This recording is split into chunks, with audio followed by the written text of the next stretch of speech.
같이 사도신경 하심으로 우리의 신앙을 고백하겠습니다. 나는 전능하신 아버지 하나님 천지의 창조주를 믿습니다.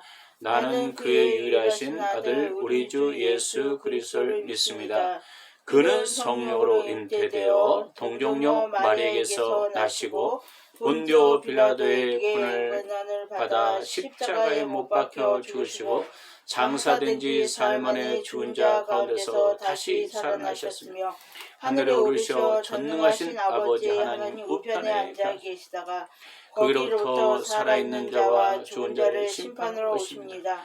나는 성령을 믿으며 거룩한 공교회와 성도의 교제와 죄를 용서받는 것과 몸의 부활과 영생을 믿습니다. 아멘. 잠깐 제가 기도하겠습니다. 언제나 변화없고 우리의 삶을 도우신 하나님, 이 자리에 오늘 예배자리에 왔습니다. 예배자리에 온 권속들 한 분 한 분들을 주님의 은혜 가운데 붙들으시고 주의 성령으로 붙들으시고 또 이 자리에 와서 예배드리지 못하지만 또 유튜브로 드리는 열방 비전교회 식구들 위해 그의 삶에 하나님의 도우심과 주님의 은혜가 부어질 수 있도록 도와주시고 그들이 여러 가지 문제가 있다면 하나하나 주님께서 회복하시고 해결하시고 그들이 기도하고 소원하는 하나하나 문제들이 회복되는 역사가 임할 수 있도록 성령을 붙잡으시고 또 육체적으로 연약한 부분을 만지시고 예수님의 채찍에 맞음으로 나음을 입었다고 싸우니 육체의 건강을 붙잡으시고 영적으로 눌린 자에게 자유케 하시고 또 공부하는 학생들에게 지혜를 주시고 명철을 주시고 모든 것 부족함 없도록 인도하시고 이 땅에 정말 하나님의 나라가 우리 교회 가운데뿐 아니라 이 정치 가운데도 하나님이 도우셔서 하나님의 부족함 없도록 인도하시고 하나님이 이 땅을 보호하시고 지켜주시고 열이 코로나로 말미암아 고통받는 하나님의 많은 영혼들이 있습니다. 그들에게서 치료와 회복을 주시고 여러 가지 전 세계 여러 가지 아버지 고통받는 하나님의 백성들이 있다면 주님께서 긍휼과 자비를 보시고 그 땅에 하나님의 나라와 복음이 먼저 세워지게 하시고 하나님의 은총이 부어질 수 있도록 은혜 내려주시고 오늘도 예배자리에 처음 시간입니다. 마치는 시간까지 주님께서 온전히 일일이 함께할 줄 믿사오며 예수 그리스도 이름으로 기도했습니다. 아멘. 오늘은 하나님의 말씀 창세기 2장 18절 보겠습니다. 창세기 2장 18절.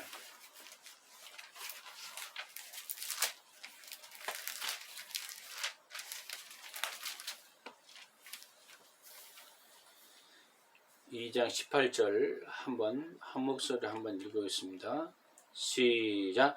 여호와 하나님이 이르시되 사람이 혼자 사는 것이 좋지 아니하니 내가 그를 위하여 돕는 배필을 지으라 하시니라. 아멘. 오늘은 이제 결혼에 대한 것을 우리가 성경에 대해서 어떻게 다루고 있는가 보겠습니다. 성경에는 혼자 사는 것이 좋지 아니하니 내가 그를 위하여 돕는 배필을 지으라. 처음에 하나님이 천지를 창조하시고 아담 남자를 이제 지으셨죠. 그리고 남자의 갈비뼈를 취해서 화를 만들었어요. 그랬을 때 화가 아담이 이야기하는 거예요. 내 뼈 중에 뼈이고 살 중에 살이다. 이 뭐 한 몸이라는 이야기를 하고 부부는 이제 돕는 배필이라는 것은 서로 돕는다는 거예요. 그래서 서로 연약한 것을 돕고 부족한 것을 허물을 드러내는 것이 아니라 돕는 것이 이제 가정이라는 걸 이야기했고 잠언서 18장 22절은 아내를 얻는 자는 복을 얻고 여호와께 은총을 받은 자니라. 고린도후서 6장 14절에서 15절은 이렇게 이야기하고 있습니다. 너희는 믿지 않는 자와 멍에를 함께 매지 말라. 우와 불법이 어찌 함께하며 빛과 어둠이 어찌하며 그리스도와 벨리압이 어찌 좋아하며 믿는 자와 믿지 않는 자가 어찌 이렇게 나오네요. 살리라 이렇게 나오잖아요. 고운 것도 거짓되고 아름다운 것도 헛되나 오직 여호와를 경외하는 여자는 칭찬을 받을 것이니라. 잠언서 31장 30절 이야기하고 있어요. 이 성경에서는 결혼할 때 될 수 있는 대로 믿지 않는 사람과 멍에를 매지 말라고는 하는데 그러나 이미 그 믿지 않는 사람하고 결혼할 경우도 있었잖아요. 그래서 고린도전서 7장 12절 13절 보니까 만일 어떤 형제에게 믿지 아니하는 아내가 있어 남편과 함께 살기를 좋아하거든 그를 버리지 말며. 어떤 여자에게 믿지 아니하는 남편이 있어 아내와 함께 살기를 좋아하거든 그 남편을 버리지 말라. 믿지 아니하는 남편이 아내로 말미암아 거룩하게 되고 믿지 아니한 아내가 남편을 거룩하게 되나니 믿지 아니한 자가 갈리게 하거든 그 갈라서라, 이런 내용이 나와요. 그러니까 믿지 않는 사람일지라도 그 아내를 통해서, 남편을 통해서 구원의 방주를 이룰 수 있다는 것을 이야기하는 거죠. 근데 될 수 있는 대로 결혼할 때는 믿지 않는 사람과 같이 멍해를 내지 않는 것이 좋지만 어떤 경우는 어쩔 수 없이 결혼할 경우를 이야기하고 있는 것이죠. 고린도전서 7장 39절은 아내는 그 남편이 살아있는 동안에 매어 있다가 남편이 죽으면 자유로워 자기 뜻대로 시집갈 것이나 주 안에서만 할 것이라. 예, 우리 요즘에 재혼이 많잖아요. 심지어는 이런 경우는 이제 남편이 죽었거나 아내가 죽었거나 이런 재혼하는 경우도 있다고 이야기하는 거죠. 왜? 살 동안은 남편이 있기 때문에 이야기, 죽음에 이제 없기 때문에. 그러면 성경에서 하나님의 남편과 아내에 대한 그 하나님의 뜻은 무엇인가? 에베소서 5장 25절 28절 보니까 남편들아 아내 사랑하길 그리스도께서 교회를 사랑하시고 그 교회를 위하여 자신을 주신 같이 하라. 이와 같이 남편은 자기 아내를 사랑하는 자기 자신과 같이 할지라. 자기 아내를 사랑하는 자는 자기를 사랑하는 것이라. 남편들이 남편과 교회와 그리스도를 비유해냈어요. 그러니까 남편을 예수님으로 비유했다면 교회는 아내로 비유를 했어요. 남편들은 여자를 어떻게 사랑하냐면 예수님이 십자가에 죽으신 그 피값을 산 교회를 사셨잖아요. 그 마음으로 아내를 사랑하라고 이야기하고 있어요. 그러면서 남편들은 마치 아내 사랑하는 것은 자기 몸과 같이 사랑하라는 거예요. 이게 자기 아내를 사랑하는 자는 자기를 사랑하는 것이다. 나를 사랑하는 것. 그 정도로 남편의 의무가 중요하고 남편들은 또 베드로전서 3장 7절 보니까 이와 같이 지식을 따라 너희 아내를 동거하고 그를 더 연약한 그릇이요 또 생명 은혜를 함께 이어받을 자로 알아 기여기라. 이는 너희 기도가 막히지 아니하게 하려 함이니라. 남편들이 동거할 때 어떻게 한다는 거예요? 바로 연약한, 아내는 연약한 걸 깨지기 쉬운 그릇이라는 거예요.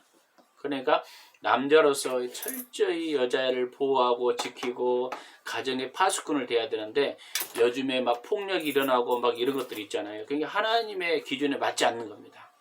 남편이 먼저 남자가 다 보호하고 지키고 정말 기이 여겨야 된다는 것을 이야기하고 있어요. 또 그럼 아내의 역할은 뭔가? 에베소서 5장 22절 24절 보니까 아내들이요 자기 남편에게 복종하기를 주께 하듯 하라. 이는 남편이 아내의 머리됨이 그리스도께서 교회의 머리됨 같으니 그가 바로 몸의 구주라. 그러므로 교회가 그리스도께서 하듯이 아내들도 범사에 자기 남편에게 복종할지니라. 이 말은 뭐냐면 아내들의 역할은 아내는 마치 교회라고 이야기하면 그리스도는 바로 예수님이 바로 남편으로 비유한 거죠. 그러니까 죽게 하듯 하라는 거예요. 그러나 여기에 단서가 있어요. 무조건 복종하라는 게 아니라 에베소서 보니까 이런 내용이 있어요. 에베소서 5장 21절 보니까 그러므로 경외함으로 피차에 복종하라. 이 경외라는 말은 존경보다 더 높은 의미예요. 그 말은 뭐냐면 먼저 하나님이 우선순위라는 거예요. 어떤 남자가 너 당신 교회 가지 마. 결혼했는데 그러면 어떻게 돼요? 교회 가면 남편 말에 복종하니까 교회 안 가야 됩니까? 그런 의미가 아니에요. 왜? 하나님을 경외가 먼저이기 때문에 교회를 먼저 가는 것이 우선이에요. 하나님의 뜻이 우선이라는 거예요. 그리고 여기서 피차 복종하라는 것은 서로 상호간에 복종하라는 거예요. 남자는 여자를 자기 몸처럼 사랑하고 여자는 남자를 어떻게 해야 돼요? 서로 이게 존중해 주는 거. 그러면서 여기서 복종이라는 의미가 무슨 의미냐면 이거예요. 헬라어로 들어가 보니까 어떤 의미가 있냐면 히포탈 소페이 노이 뭐냐면 존경받을 사람을 따르는 존경받을 행동을 해라고 할 때 그 섬김을 이야기하는 거예요. 이 복종이. 그러니까 남자가 남편이 어떻게 해야 돼요? 존경받을 행동을 해야겠죠. 근데 요즘에 존경받을 행동을 안 하면 안 되겠죠. 남편이 아내에 대해서. 거기에 대한 섬김의 복종이에요. 그 피차라는 것은 상호 자기 의무를 다하라. 남자도 여자를 사랑하고 여자도 남편을 존경하고, 그래서 성경에는 어떻게 이야기하냐면 한 몸이라는 이야기를 했어요. 근데 요즘에 가정이 깨어지고 막 이런 것은 내가 최고라고 이야기하는 것을 자꾸 내려놔야 돼요. 남자는 십자가에 한번 죽어야 됩니다. 예수님이 십자가에서 죽으신 것처럼, 정말 교회를 위해서 핏값을 산 것처럼 여자를 귀히 여기고 소중히 여기고, 이게 굉장히 중요한 것을 이야기하고 있는 것입니다. 그럼에도 불구하고 그러면 남녀 차별인가? 차별이 아니에요. 고린도서 11장 11절 그러나 주 안에서 남자 없이 여자만 있지 않고 여자 없이 남자만 있지 아니하리라. 이는 여자가 남자에게서 난 것이 같이 남자도 여자로 말미암아 났습니다. 그리고 모든 것은 하나님께 나니라. 그러니까 남자 여자가 동등하다는 걸 이야기해요. 상호평. 그러나 창조 질서상 가장에서는 우애지 어떤 것을 결정하고 하나 되는 것은 평등하게 한다는 것을 성경에서는 이야기해요. 근데 요즘에 남녀 평등이 굉장히 끼어지는 나라가 어느 나라예요? 특별히 요즘에 IS도 나오잖아요. IS나 그 탈레반들은 여자를 노예화 취급하고 그 굉장히 무시하고, 그런 것이 하나님 뜻은 아니라는 것을 성경에서 이야기하고 있어요. 예, 굉장히 우리가 중요하죠. 그리고 여기서 우리가 한 가지 복종이라는 의미는 이거예요. 자발적인 순종이지 굴복이 아니에요. 굴복이라는 것은 강하게 어떤 것을 해서 굴복하는 복종이 아니라 자발적으로 섬김의 의미가 있어요. 그러니까 남편이 존경수를 만해서 십자가에 죽고 교회를 해서 예수님이 죽으신 것처럼 희생과 헌신에 따라서, 그렇기 때문에 그것을 보면서 존경하는 마음으로 따르는 복종을 이야기하는 거예요. 그것을 이제 그 가정론 아내 역할을 이야기하는 거죠.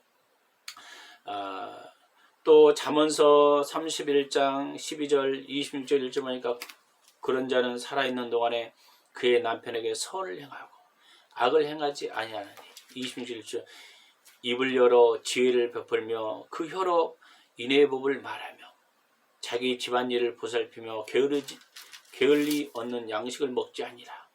이게 남편에게 선을 행하고 악을 행하지 아니한다. 살아있는 동안에. 또 입을 열어 하나님의 법을 말하며 집안일을 잘 보살피는 것도 중요하죠. 게을러서는 안 된다. 게을르지 아니하는 것 중요해요. 그러면 이게 이제 결혼관계에 대해서 이야기를 우리가 나눴어요. 그러면 모든 인간에 대한 하나님의 뜻은 뭔가 했더니 마태복음 6장 33절에 보니까 그런즉 너희는 먼저 그 나라와 그를 구하라. 그리하면 이 모든 것이 너희에게 더하시라. 하나님의 뜻을 먼저 구하고 하나님 나라를 구하라고 이야기했어요. 하나님 뜻 가운데 골로새서 10장 31절 38절 그런즉 너희가 먹든지 마시든지 무엇을 하든지 다 하나님의 영광을 위하라. 그러니까 물 한 잔 마시면서도 이게 하나님의 영광이 되고, 우리가 생활하는 모든 것이 하나님의 영광을 위해서 하라. 이렇게 해요. 유대인이나 헬라인이나 하나님의 교회에 대해서 거치는 자가 되지 말고 나같이 모든 일에 모든 사람을 기쁘게 하며 자기 유익을 구하지 아니하고 많은 사람이 유익을 구하며 그들로 구원받게 하라. 기독교인들이 정말 다른 사람의 유익을 위해서 살아가는 게 굉장히 중요해요. 어려운 사람 돌아보고 헌신하고 하나님의 영광에 초점을 맞추는 게 굉장히 인간에 대한 최고의 배우예요. 내 중심의 사고가 아니라 남을 나보다 낫게 여기는 그 신앙이 굉장히 중요합니다. 오늘 과를 복습하고 기록한 제목에 대해서 요약 구절을 내가 한번 정리하고 있습니다. 어떻게 살아야 되냐? 우리는 잠언서 31장 26절 20절 보니까 입을 열어 지혜를 베풀며 의혜로 인애의 법을 말하며 자기 집안일을 보살피며 게으르지 않는 양식을 먹지 아니하라. 우리는 부지런해야 되고 인애 하나님의 말씀의 법을 잘 가지고 지혜로 지혜로운 입이 굉장히 중요하다. 부지런해야 된다 이야기하고, 또 고난에 대해서는 이야기해요. 남편이 아내에 대해서 어떤 사랑이 필요하냐? 바로 예수님이 교회를 위해서 십자가에 죽으신 사랑처럼 자기를 부인하고 그 아내를 사랑하는 그 사랑을 가지고 부부관계 속에서 바로 세워져야 된다. 헌신과 사랑이 중요하다. 그 남편을 사랑을 받은 그 아내는 남편을 좀 존경하는 거, 이게 결혼일의 의미라는 것입니다. 오늘날 결혼의 의미를 잘 모르는 사람이 너무 많잖아요. 그래서 오늘 정리하고, 그럼 오늘 내가 공부하면서 하나님의 뜻을 발견하는 게 뭐냐? 때로는 우리가 믿지 않은 사람과 부딪히고, 성경은 믿지 않은 사람과 멍해를 같이 하지 말라고 했는데, 믿지 아니하는 사람과 만약에 결혼하게 됐다면 버리지 말라는 거예요. 왜? 그 사람을 통해서, 남편을 통해서, 아내를 통해서 거룩하게 되고 구원받을 수 있는 어떤 환경이 주어질 수 있다고 성경은 이야기하고 있고, 인간관계에서는 어떻게 해야 되냐? 먼저 하나님 나라, 이 땅에 살아가면서 하나님의 의를 구하는 기도를 해라. 그리고 모든 사람을 기쁘게 하고 많은 사람에게 유익을 줘라. 이렇게 이야기합니다. 이 제목 중에 한 제목의 성경 구절을 당신 생활에 어떻게 적용할 수 있겠습니까? 저렇게 이야기했는데, 결혼관계에서는 이렇게 이야기합니다. 정리하면,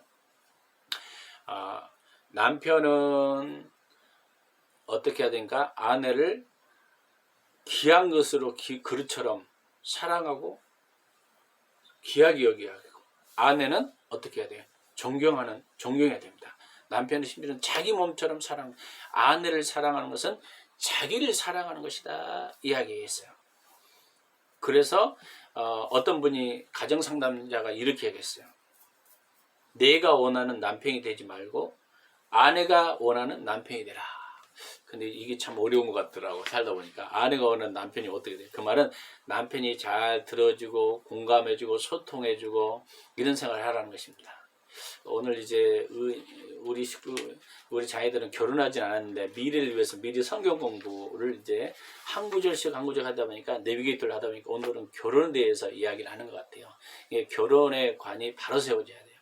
결혼관이 바로 세워지지 못하면 어떤 세상적인 방법으로 막 살아갈 수밖에 없어요. 근데 하나님의 사람들은 하나님의 기준대가 있어요. 말씀의 기준대로 살아야 해요. 그래서 아내와 남편은 그리스도와 교회로 비유를 했다는 거예요. 이것이 하나의 비밀이에요. 이게 교회나 가정이나 큰 그림 속에서 우리가 볼 수 있는 눈이 있어야 됩니다. 그래서 하나님이 정말 공동체를 세운 중에 가장 중요한 공동체가 가정 공동체이고 교회 공동체입니다. 이 공동체를 통해서 하나님이 아브라함을 통해서 열방의 복으로 하나님 주기를 원하신다는 그 믿음을 가지고 승리하는 역사가 있기를 예수 이름으로 간절히 축원합니다. 기도하겠습니다. 오늘도 살아 역사하신 주님 감사합니다. 오늘 결혼에 대해서 이야기했습니다. 우리 인생의 가장 중요한 것은 결혼관이 바로 세워져야 합니다. 그래야지 인생관이 세워지고 교회론이 세워지고 사회 공동체가 세워지고 남편의 역할, 아내의 역할을 잘 이해함으로 우리 인생에서 하나님이 기뻐하는 일이 뭔지를 순종하며 따라가면서 또 우리 자녀 후대들에게 믿음의 정말 축복의 가문을 세울 수 있는 축복의 통로가 열릴 수 있도록 한 분 한 분 열방 비전교회 식구들이 정말 먼저는 남편의 역할, 아내 역할을 잘 감당해서 하나님이 기뻐하는 교회를 세우고 공동체를 세우고 세상에서 복된 삶을 살아갈 수 있도록 은혜 내려주셔서 한 분들 한 분들의 삶이 복되게 하시고 풍성한 삶이 되게 하여 주시옵소서. 감사와 장을 드리며 예수 그리스도 이름으로 기도했습니다. 아멘. 축도하고 예배를 마쳤습니다. 지금은 우리 주 예수 그리스도의 은혜와 그 크신 하나님의 사랑과 성령님의 감동 감화 내지 충만한 역사가 오늘 말씀대로 살고자 결단한 우리 열방비전교 식구들 머리와 인나라 민족과 국군 장병과 성령 직장과 사업장과 일터와 복음을 증거하는 모든 일꾼들 머리에 지금부터 영원토록 함께하기를 예수님 이름으로 간절히 축원합니다. 아멘.